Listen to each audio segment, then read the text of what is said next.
I go like Let's that. go. Do you guys have some? Yeah, I do. All right, everybody. I'm going to give a speech here today on genetically modified foods and the benefits associated with it. Basically, I just want to persuade everybody here today on the pros of genetically modified foods and all the great things that they can do. Basically, did everybody know that there's 100 million people a year have vitamin A deficiencies, and 500,000 of those people every year, they go blind. And most of the people that go blind have, it's been over like around Asia. And it's just because of their staple diet over there is white rice. And basically, a couple years ago, somebody invented a different strain of rice called golden rice, and that has basically almost cured blindness over there. It's just done wonders. So, and that's just a perfect example of what a genetically modified food can do. So, I basically just wanted to get everybody, like I said, I wanted to educate everybody on what exactly genetically modified food is. What it is, it's the protein strain in a GM food. They modify the DNA of it, and they basically can get rid of bad genes. They can take care of pests with it. They can get rid of viruses, higher crop yields. You can do all kinds of stuff with it. I traveled to a third world country. I mean, it made me sick when I seen all the kids there. I wish I could have done more for people. I'm sure, but anybody in the room, they've probably seen starving kids before. We've all seen it. It's just sad what goes on.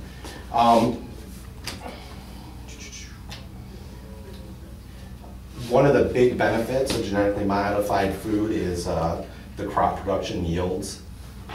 You can just get so much more food, so much easier than a regular crop. The other thing too, a lot of people think that it's negative on the environment, and it's not. It's good for the environment. Just because you're using 80% less pesticides, herbicides, and it's a totally common misconception. They're GM foods, they're one of the best ways to fight world hunger too. That's another big part of it. I personally believe that, I'll eat genetically modified foods. Just one of the big things with me is you just don't have near as many chemicals involved in it. Unless you're eating pure organic, it's definitely the next best thing.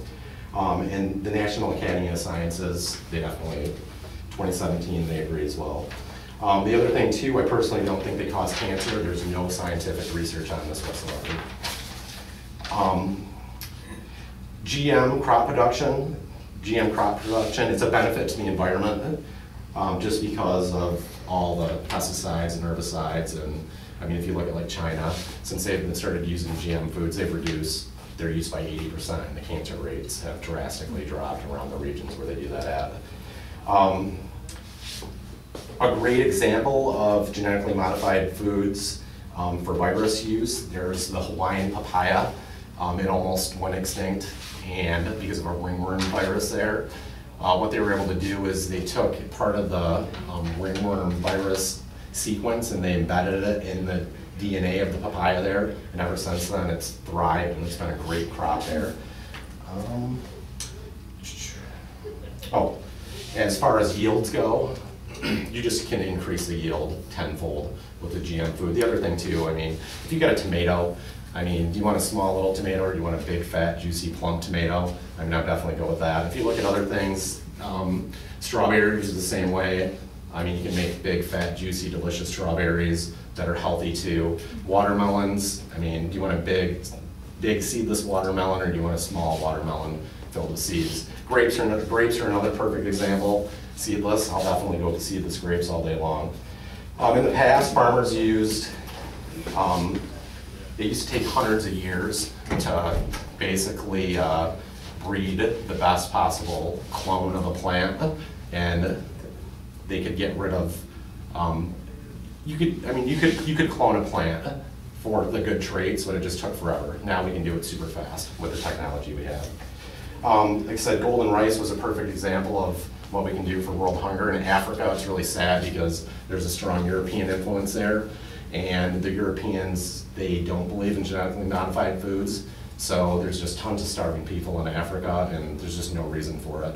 So it's just a matter of educating these people So would you rather have starving people or genetically modified food that we eat all the time in the US? So in most modern countries in the world do. One of the most common fears of GM foods is just because they're so new. Most people, they just don't understand them. It's also, they use new herbicides and pesticides for them, and they think because it's new that they're more harsh, but in reality they're not, because they're designed to be definitely, they use a lot less harsh chemicals in them, and regular herbicides and pesticides that have been around for years, they're known to cause cancer. So it's definitely a big benefit. Labeling changes. If you look, you go to the grocery store now, you can see that labels that'll say GMO or non-GMO on it. So I'm for it. So I'll definitely eat GMO foods, but I think everybody has a right to know what exactly you're putting in your body. Just to go back to some of the main points of GM foods, like I said, they reduce the high yields, reduce the price of it, which, I mean, that helps out everybody in the world, especially for starving people. The other thing too, as I stated, GMO labeling, cancer reduction rates, that's another one. Let's face it, a lot of people don't wash their fruits and vegetables very well. GMO foods have way less chemicals on them. So like I said, unless you're eating organic, it's probably, in my book, it's the way to go. GM foods, like I said, they've been a hot topic and discussion in the world today. The field of genetic engineering has made vast advancements in the last few years. The purpose of science to me is to improve the world. I mean, what's the point of having science if you're not going to utilize the technology? You can use science for good or evil. This is just a case where it can be used for good. I think it's crazy that we don't do it. According to the United Nations 2017, about 21,000 people a day die of hunger. I mean, that just, it makes me sick to my stomach to think about. It's something that the world, we can easily prevent. Just everybody in the room, it's just a matter of any of our world leaders, we just have to put pressure on people to fix the problem. I mean, there's plenty of food in the world, and especially with the technology we have, it's just absolutely ridiculous. So, and unfortunately, it's usually the kids that end up, they're the ones that suffer ultimately. So, as I stated before, I hope everybody is pro GMO food now, and thanks for coming. Thanks, guys.